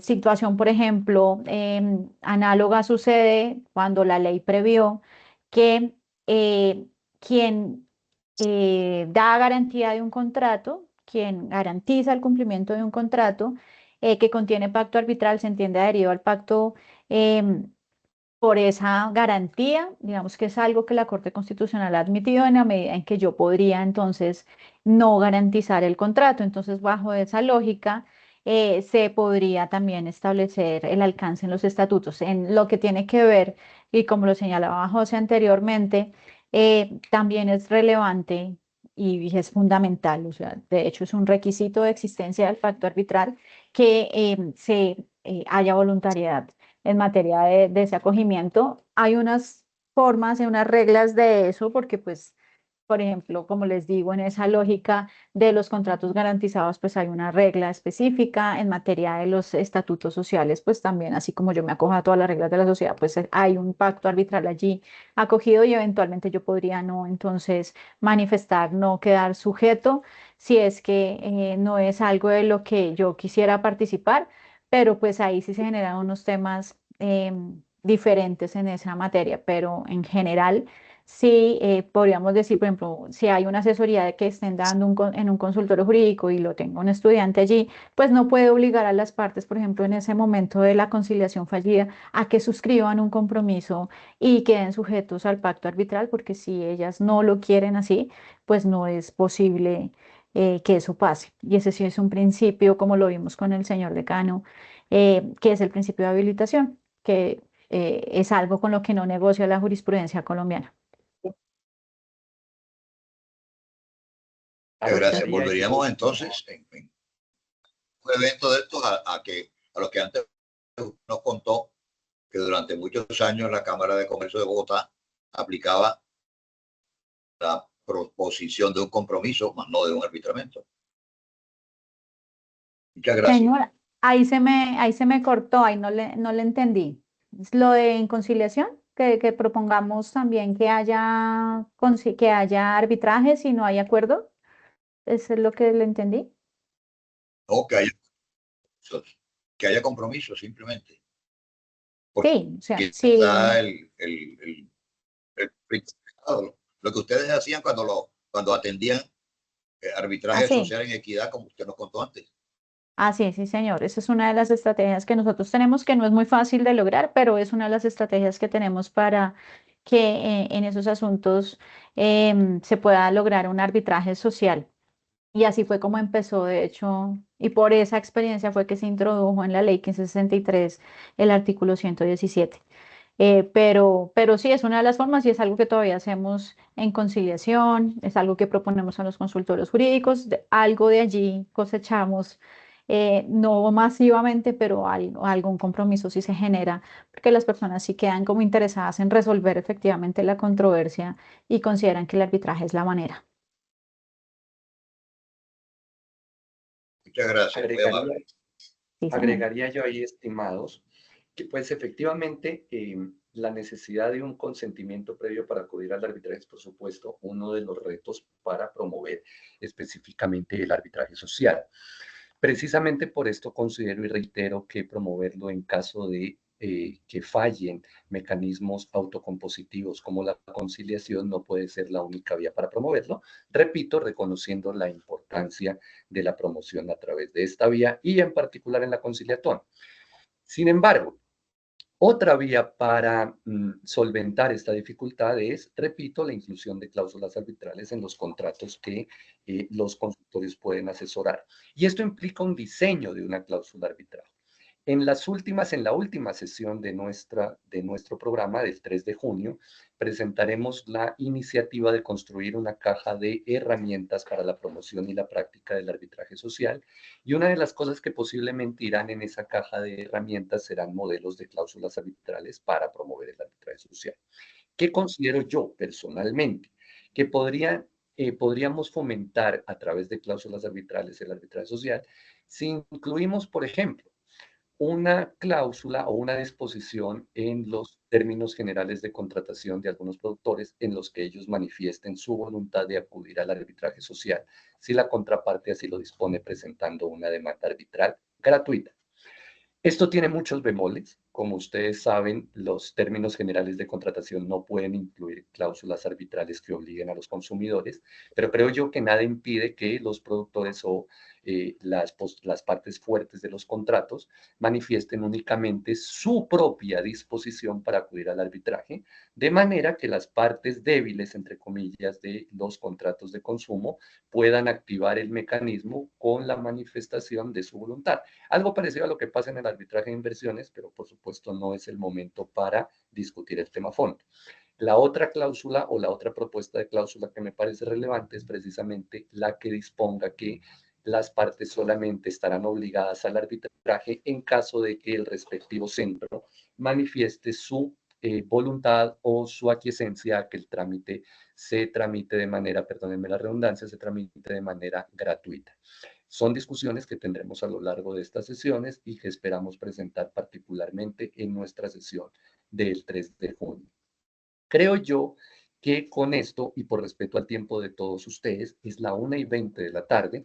Te agradezco muchísimo, María Angélica, y te pido mil disculpas por extendernos. Les agradezco a todos los presentes y les pedimos excusas por extendernos, pero creo que su presencia aquí hasta esta hora es indicativo precisamente de que el interés por este tema es grande en los consultorios. Les recuerdo, para finalizar y despidiéndonos de este espacio, que nuestra sesión número 3, programada en el programa para el 29 de abril, se pasará al día 5 de junio. Esto implica dos cosas. Primero, nos veremos el día 24, o sea, el jueves, en nuestra segunda sesión, que tratará el tema de conciliación, pero luego no nos veremos ni el martes 29 ni el jueves 1, que es festivo. Esa es la primera implicación. Después de nuestra sesión del 24, nos volveremos a ver solamente hasta el 6 de junio.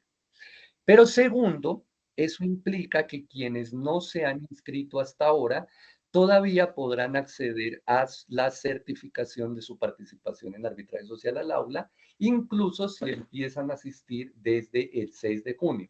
Por supuesto, es una pena que no nos puedan acompañar hoy. Esperamos que nos acompañen la próxima sesión, pero entendemos que esta convocatoria salió bastante tardía. Nos alegra mucho que habiendo salido bastante tarde ya contemos a esta hora con 2.300 inscritos, pero estoy seguro de que hay mucho más interés. Volveremos a enviar un recordatorio con el formulario de inscripción. Este formulario quedará cerrado la próxima semana.